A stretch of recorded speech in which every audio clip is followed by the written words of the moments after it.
For the past 25 years, I've been experiencing very intense recollections of past lives, previous births.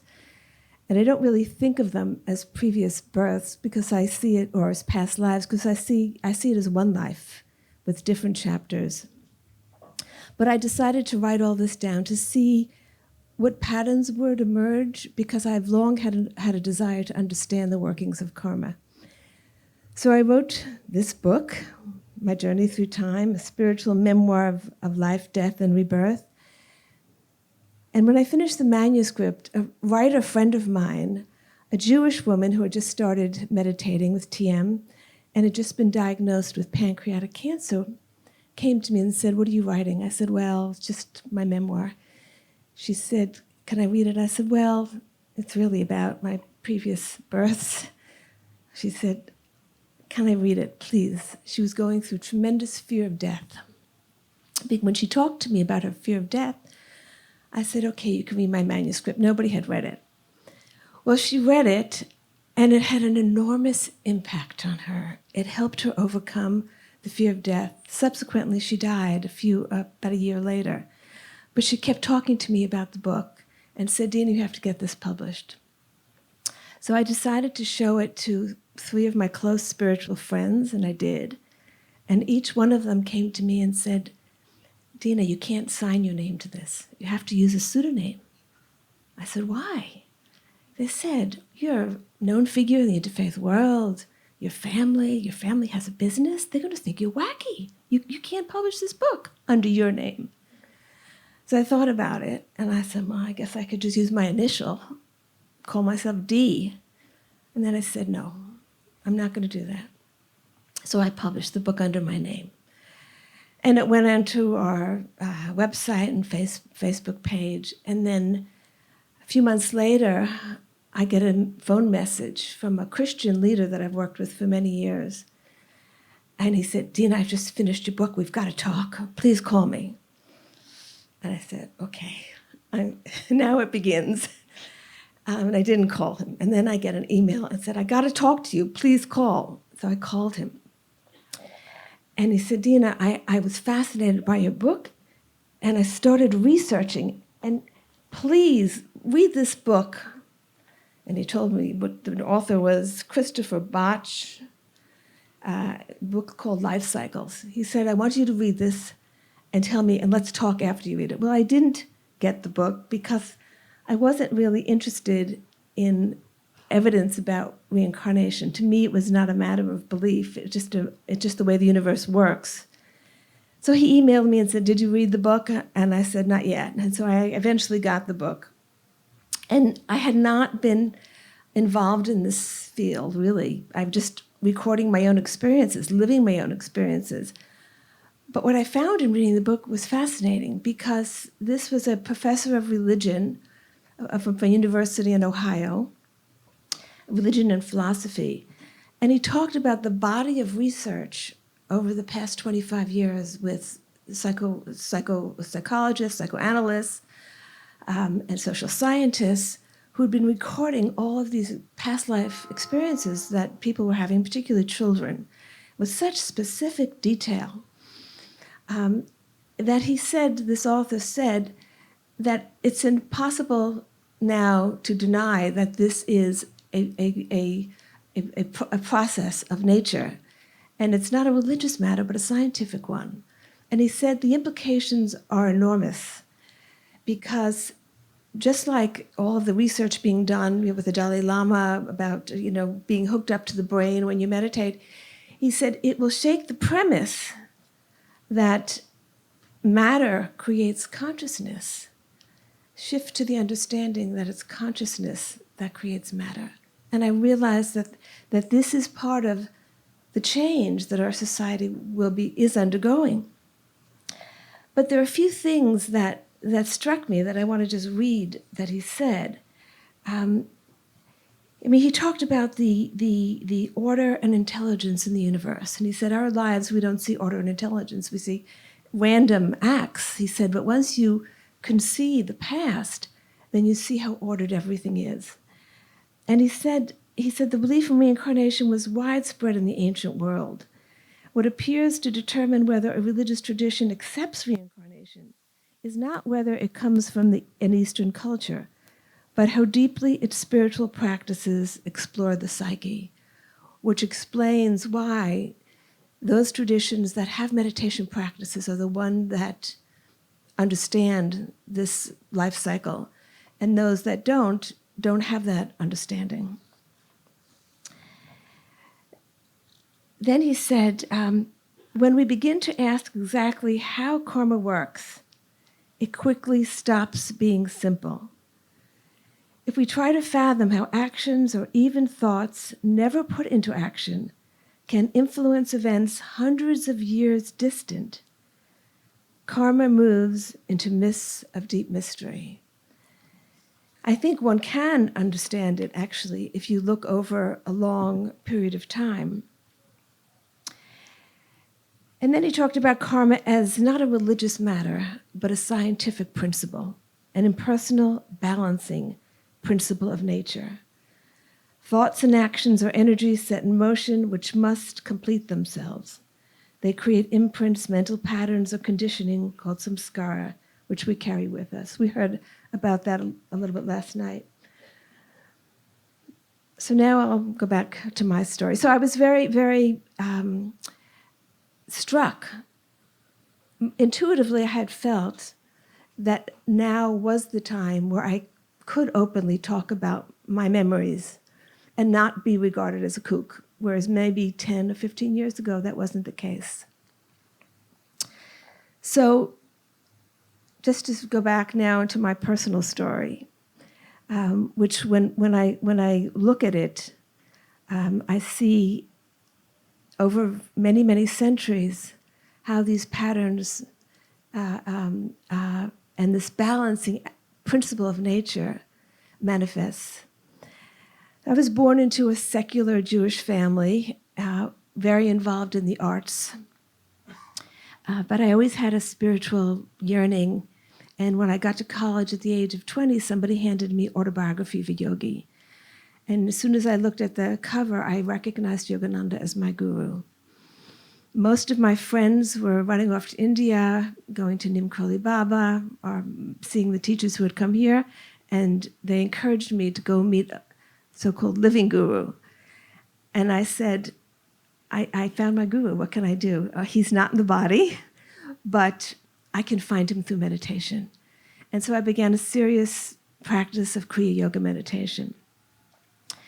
About 10 years later, I was married, got married very early. I had 2 children, young children. I moved into a house. It was a grand house that had been a concert hall converted into a house.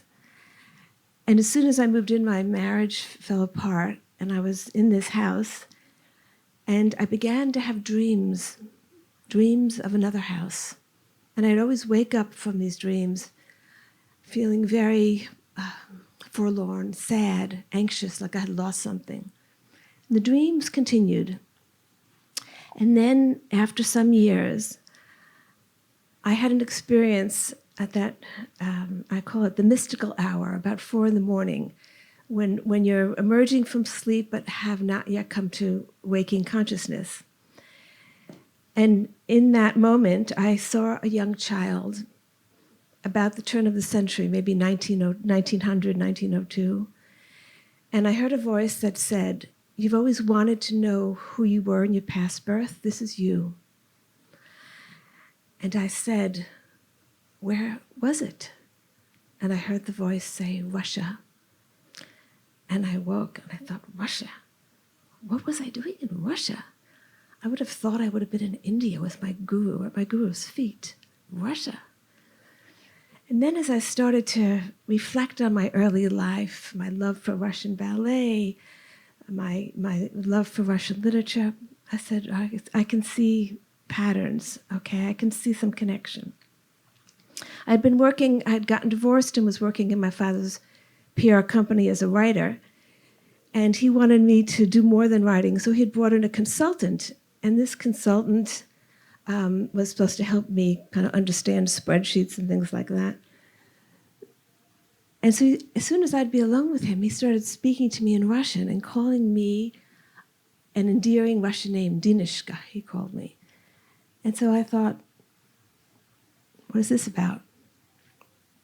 This went on for some time, and I became more,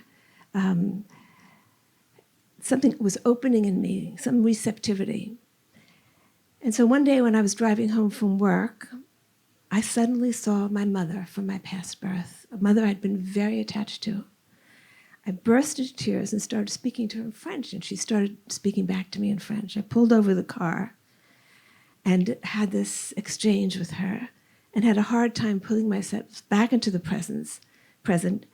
But I had 2 teenage sons at home. I had to go home and feed them. So I managed to get home, went right into meditation after I fed them. And then I found myself back in the past, in my childhood in Russia, as an aspiring young dancer, born to an aristocratic father, a French mother who had some Jewish heritage.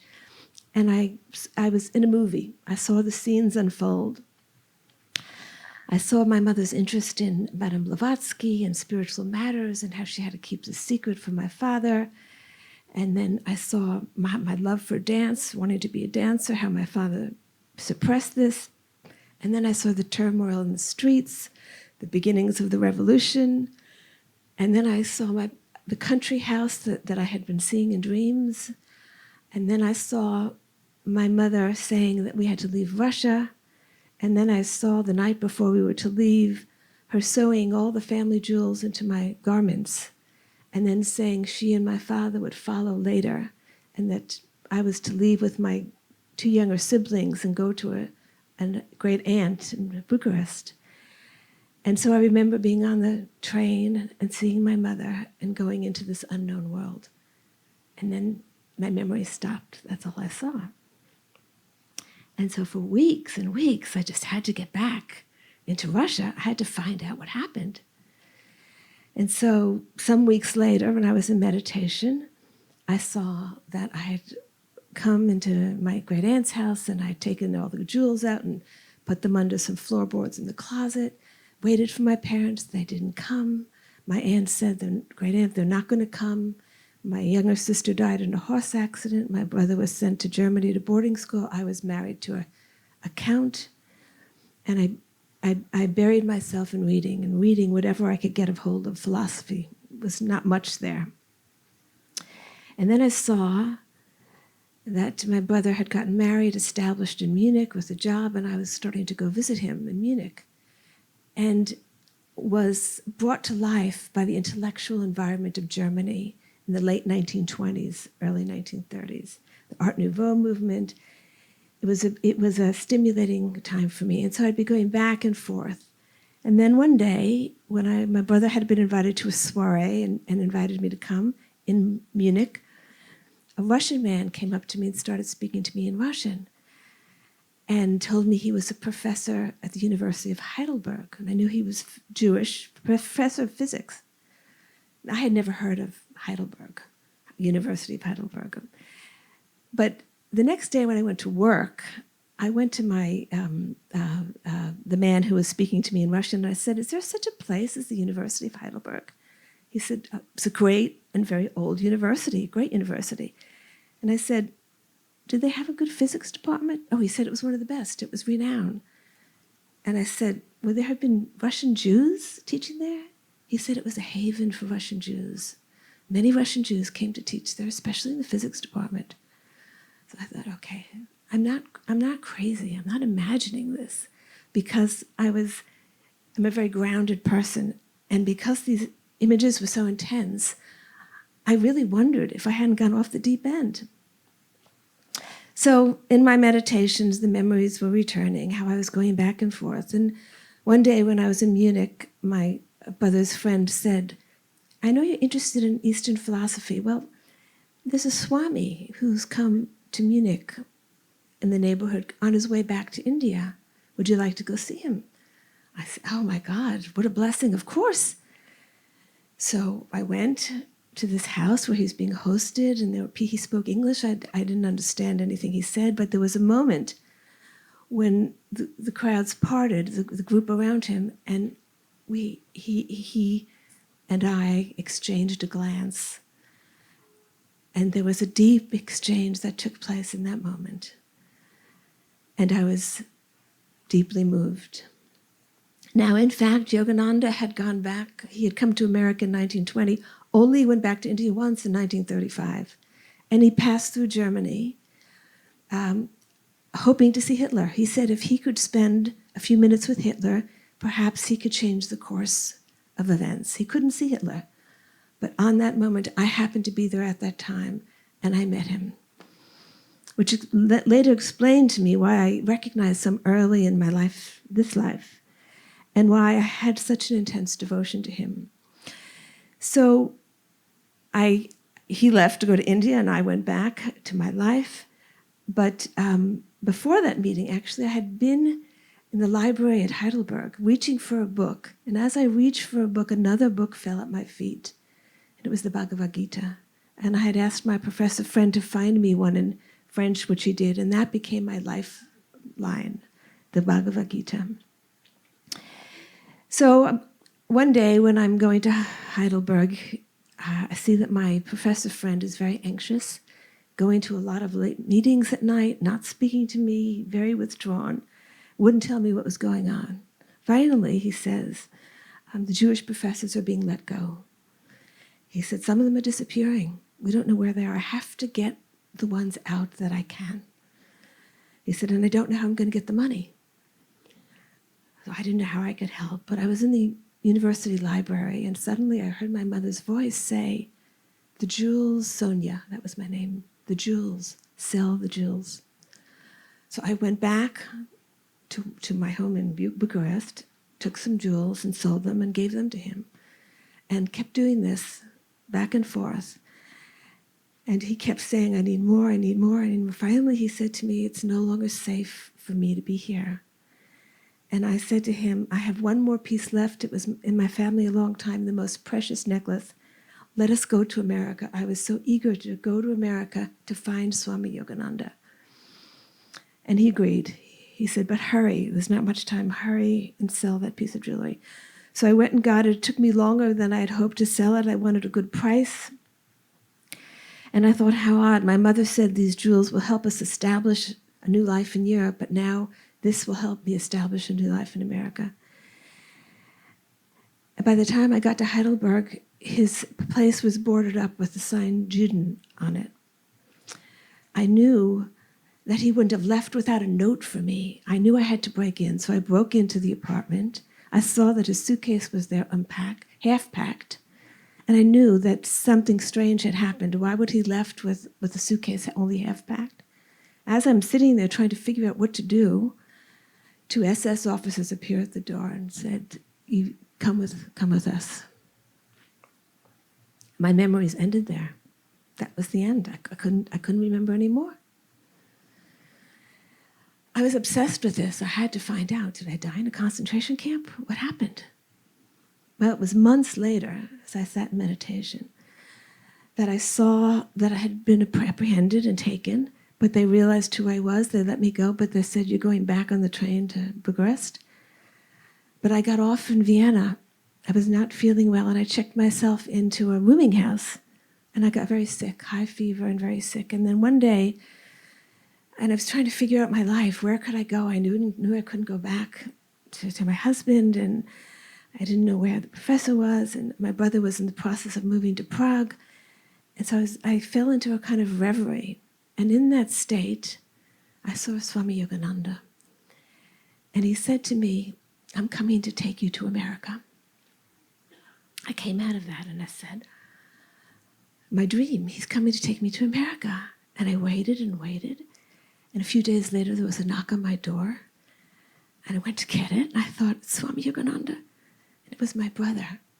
He said, I have been looking all over for you. I never found out how he found me. He said, you're not well. You're coming with us. We've settled in Prague. We'll be safe there. You're coming with us. I said, I can't go. Swami's coming for me. I can't go. He's coming to take me to America. He said, Sonia, you're delirious. You're not well. You have to come with me. So I finally agreed, but then I went to the landlady and said, if a man in an orange robe comes for me, here's my address. Tell him this is where I'll be. I went with my brother to Prague, and I said, I waited. I thought, well, he'll get to that place and he'll find me.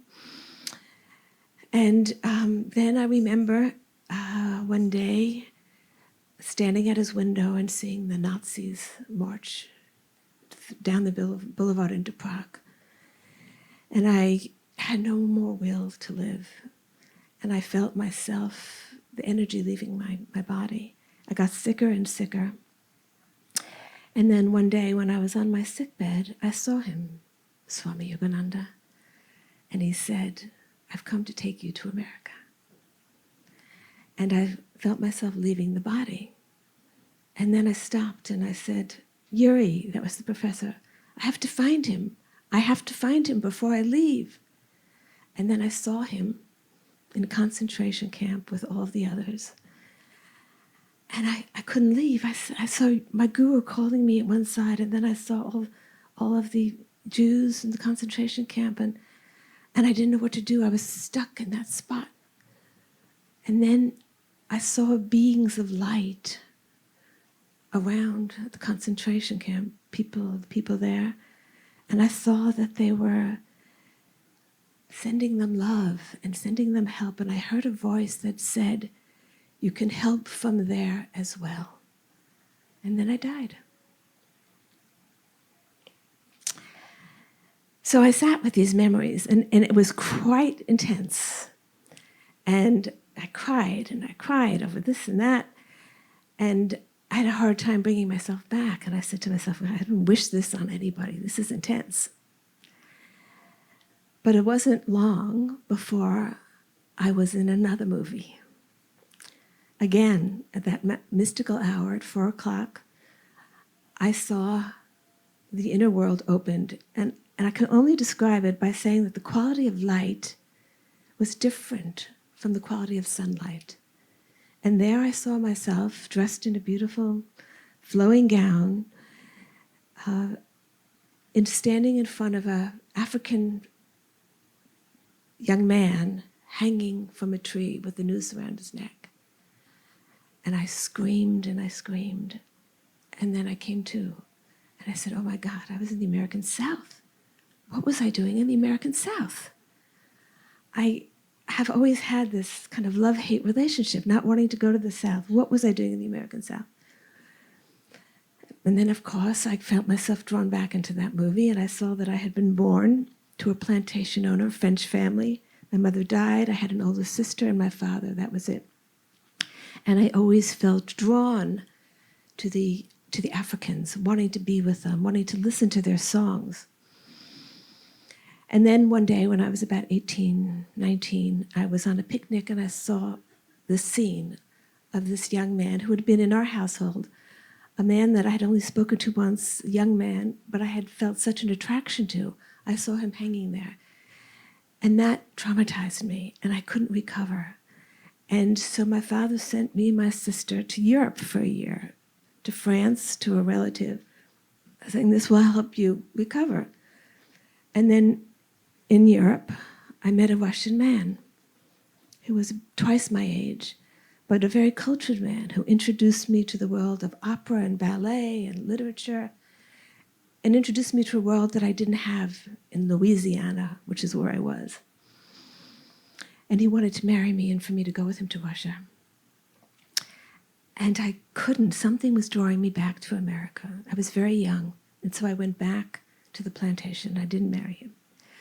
But we kept corresponding, and I wrote to him that I wanted to start a school for girls so that girls would have access to the kind of education that people had in Europe.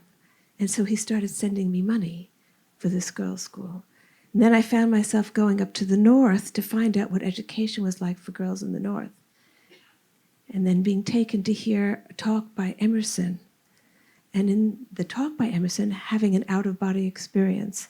And then going to speak to Emerson and him giving me some books, including the Bhagavad Gita, and said, maybe these books can help you understand what you'd experienced.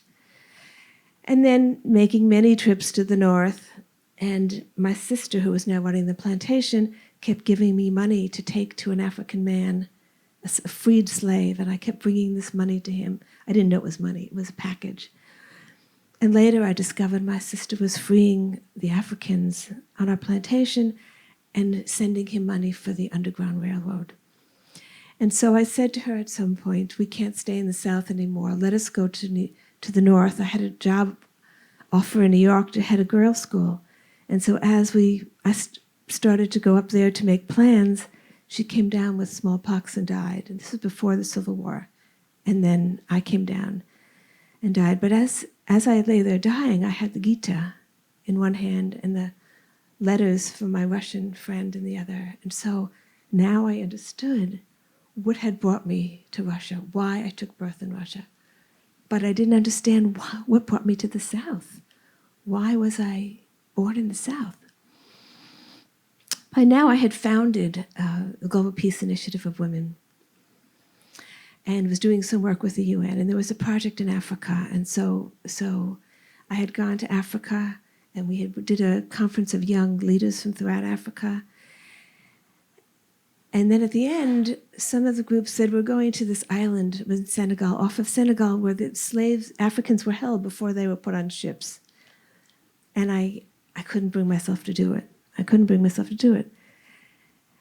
And I couldn't understand, something was stirring in me. I had begun to recognize that there's a certain stirring that takes place.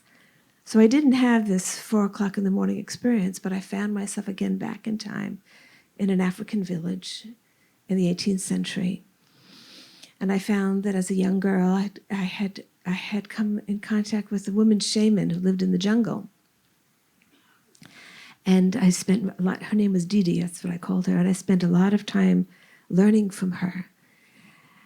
And then as I got older and married and had 3 children, I would see her every now and then, and I couldn't talk to anybody about her because nobody would believe that there was this woman in the jungle. But one day there was tension among the villages. There were There were people coming in from outside, capturing people, and there was a meeting to see what was taking place. And my husband went with my eldest son, and he told me not to go into the forest. Don't go off to see anybody that you think you see there. And so I stayed close to the village. And then that night, in the middle of the early morning, it was actually before dawn, I heard noises. And my hut was in, someone came into the hut and grabbed me. I had been boiling water for some, to make some morning tea, and I threw at him, and at which time he raped me and stabbed me. And I saw my sister running out with the 2 children. And then I found myself, when I came to, standing above my body, and I saw my bloodied body lying there, and I was very confused. So I walked out into the village, and I saw a desperate scene. It was half emptied. There were some old people. There were some dead people. I didn't know what had happened. So I found myself going to the edge of the jungle where I had met Didi, and there I saw her holding my infant daughter. I said, Didi, am I dead or alive? She said, you're dead, my child. And she said, I'll take care of your infant daughter until her father returns, and I'll see her to him. And then I said, my son, I have to find my son. So she said, enter his dreams. She had just taught me how to enter dreams. So I wandered and wandered and wandered in a dark place. I don't know, it must have been weeks. And then I found myself standing before my son, my young son. And I said to him, you have to be brave. You have to make your father proud of you. And I said some few words of comfort to him, and then I tried to hug him. And then I found myself standing by his side. He was lying down, chained to some others, stirring in his sleep. And I wanted to grab him and take him with me, but I didn't have physical substance. I couldn't touch him. And then I saw my sister, and then she looked beaten, she looked horrible. And then I saw 2 men come, and the men came and said, the captain says there are too many on the ship, we've got to get rid of some, let's get rid of those who are dying. This one looks like she's dead. And they took my sister. And I wanted to scream out, but she's not dead. But they took her and they threw her into the sea. And then I saw her spirit rise, and I saw Didi again. And she said to me, go into the light. She said, there's nothing you can do now. She said, you will find your son again and you will go to America, but not as a slave. So I saw these three lives. I saw what had brought me to the American South. I saw what had brought me to Russia, and then what brought me back to America. There are 4 more lives, but I don't know if we need to go through them all. Just quickly, because there were themes that emerged. I found myself in my work at the Global Peace Initiative of Women organizing a series of Sufi yogi dialogues with Sufis from Pakistan and Afghanistan and yogis from India. And the first one we held in Rishikesh. And as soon as the Pakistanis arrived, there was one Pakistani Sufi that as soon as I saw him, the words just came out of my mouth, Krishna. He's Krishna. And then, of course, as the dialogue was going on, and they were talking about all kinds of issues, such as really what the Murtis mean, and we're not worshiping stone, and multiple gods, really is only one, it's not many, it's one, manifesting. It was discussing these themes. I was drawn back into memory of having been born in 15th century India, the north, during the time of the Islamic invasions, not the Mughals, earlier series of invasions, having been born to the son of a Raja, a daughter of a Raja, being married off to the son of one of the Muslim invaders as a very young girl. I had been a devotee of Krishna, as my family was, and spent my early life in front of a particular Murti of Krishna, doing all kinds of things for the Murti, singing to it. And when I was married off into this Muslim home, it was very difficult for me. But I was enjoying the beauty, the luxury. And then when I finally did get to go home to visit my family after several years, I saw that so much had changed. So many of the temples had been destroyed. My family was very somber. They didn't welcome me as I thought they would. My brother wouldn't speak to me. And at one point he turned to me and said, "You are the enemy." I said, "Me, the enemy?" And he said, "Did you see how many of our temples have been destroyed? How many people have been forced to convert? You are now the enemy." And so I was distraught by this. And so I went back home, and I was pregnant and decided to go into fast. And so I went into a fast until finally I got my husband's family to say, okay, no more destruction of the temples, because they knew I had the child. And then as I was about to give birth, I was told that an ascetic had come to see me, but that they had sent him away. I said, "Go find that ascetic." And so it was an ascetic, Hindu ascetic, and he said to me, "You're going to give birth to a son." He said, "That son will be very important in this family, but you will have power. Bring your Murti of Krishna into this palace." I said, "Bring my Murti? How can I possibly do that?" He said, "It can be done." And then I said, "I won't be able to bring Brahmin priests to care for it."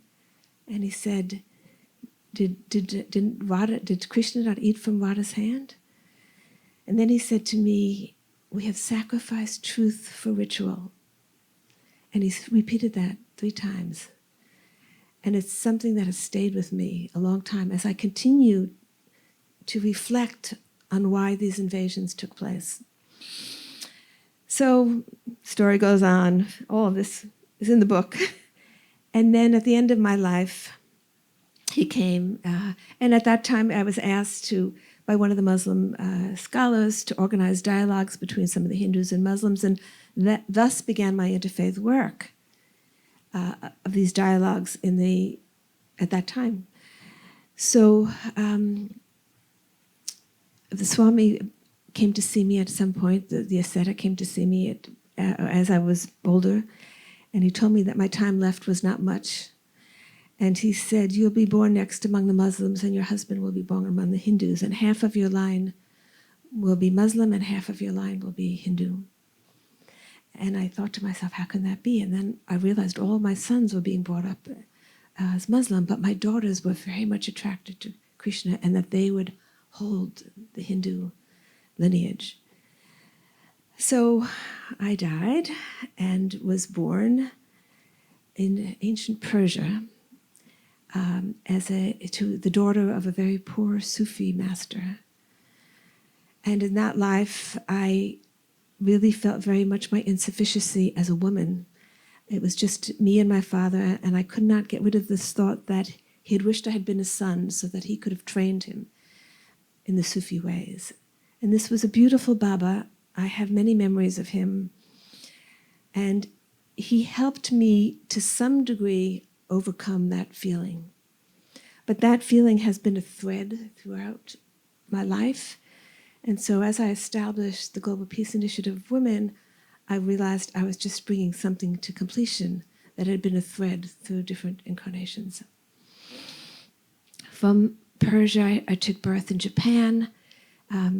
As my father became known in Persia, my Baba, people would bring him beautiful gifts, and he saw that I had still had this attraction to beautiful things. And so I was born into a well-to-do family in Japan in the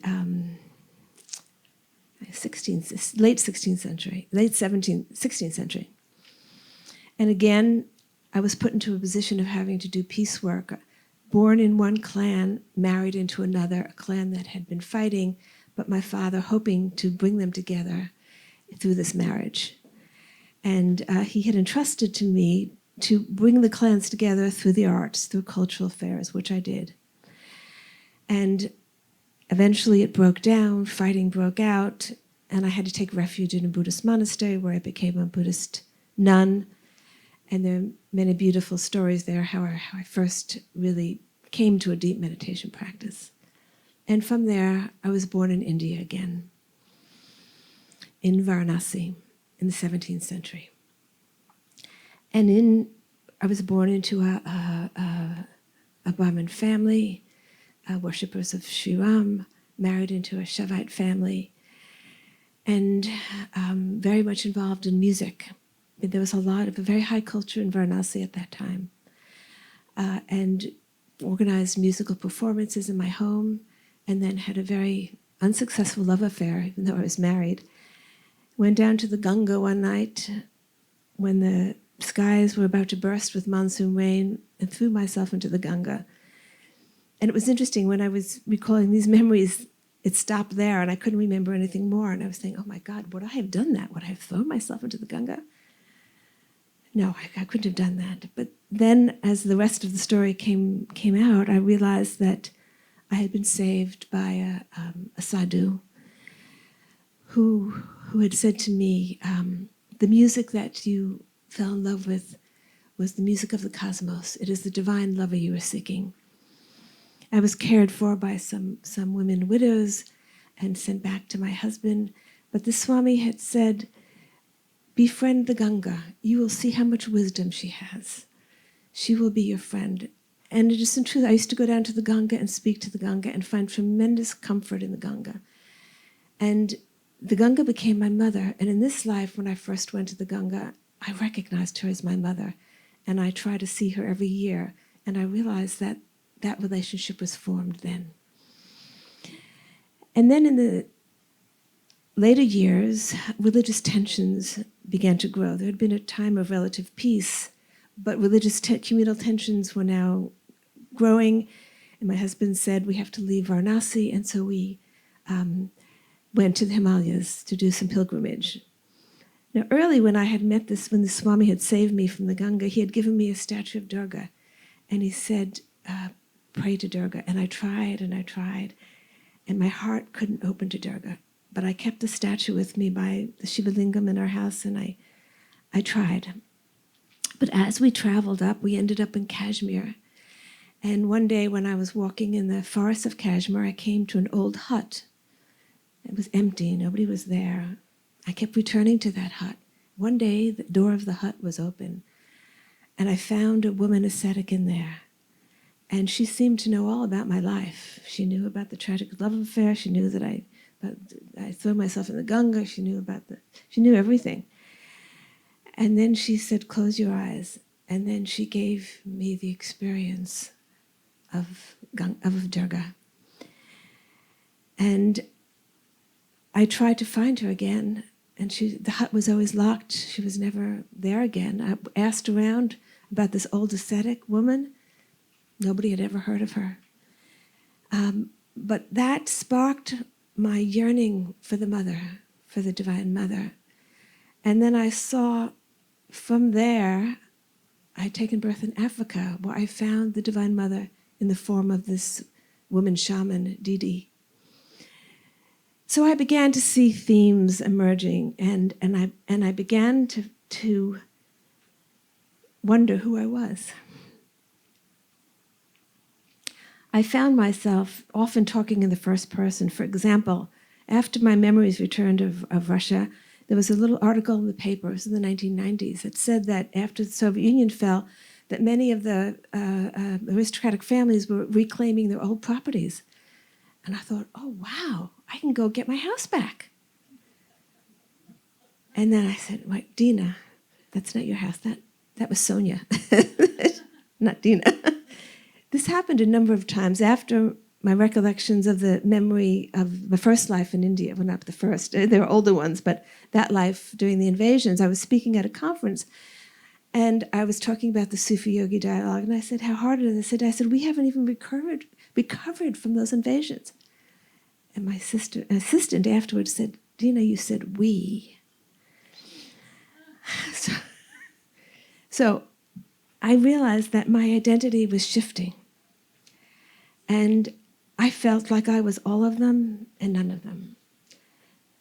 So tomorrow I'm going to talk a little bit about neutralizing some of the karmas, but I want to just mention briefly the shifts that came about in my consciousness. First, the unreality of time. I didn't know which time. At any one day, I would be in several time periods. And this time period didn't really seem any more real than the other ones. And so I just began to question the reality of time. The same thing with space. At the last chapter of my book is my memory of after I died in my last life, that 10-year period, which was actually only 10 days in that world, which I consider to be my home. I don't consider this to be my home. This is just another going out. I consider that place to be my home, the place that I return to. And so I began to question which was more real, my existence there or my existence here.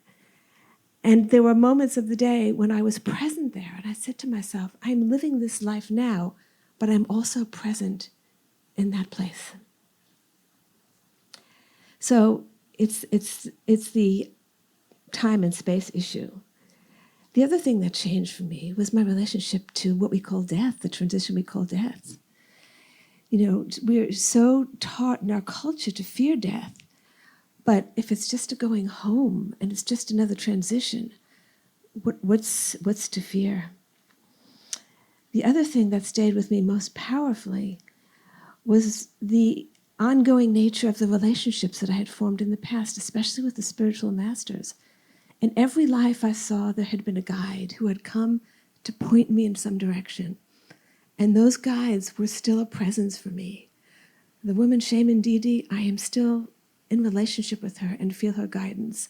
And same with the Swami who took me from the Ganga. So each of these relationships have transcended time.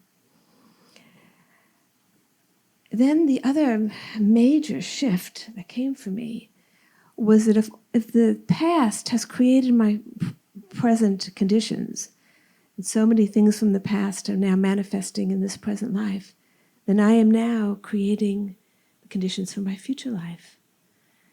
And so I realized that we are the driver of our ship.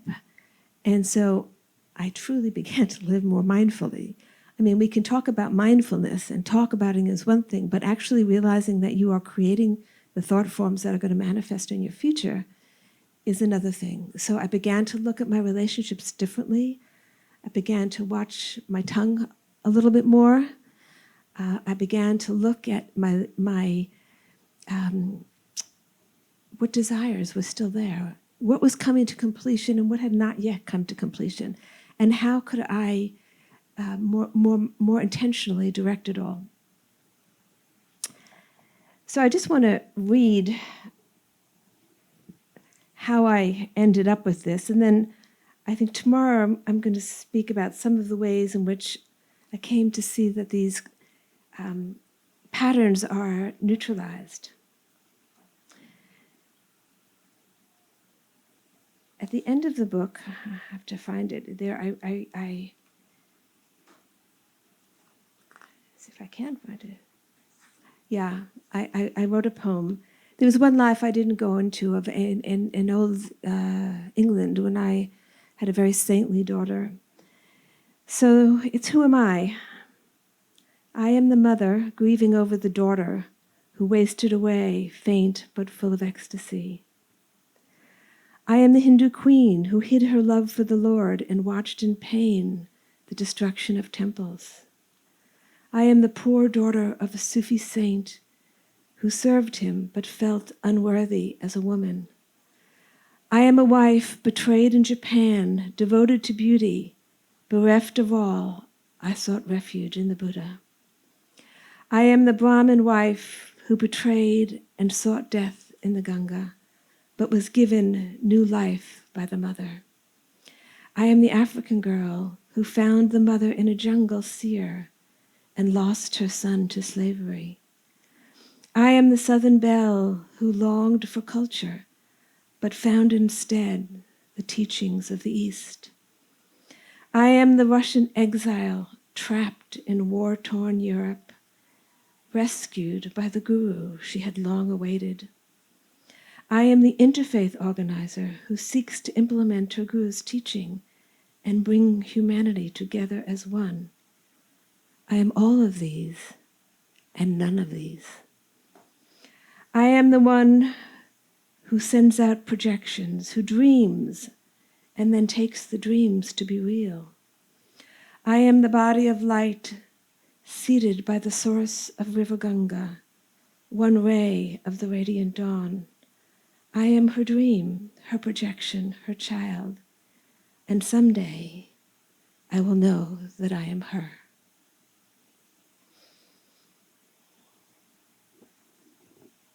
I think I will leave it at that.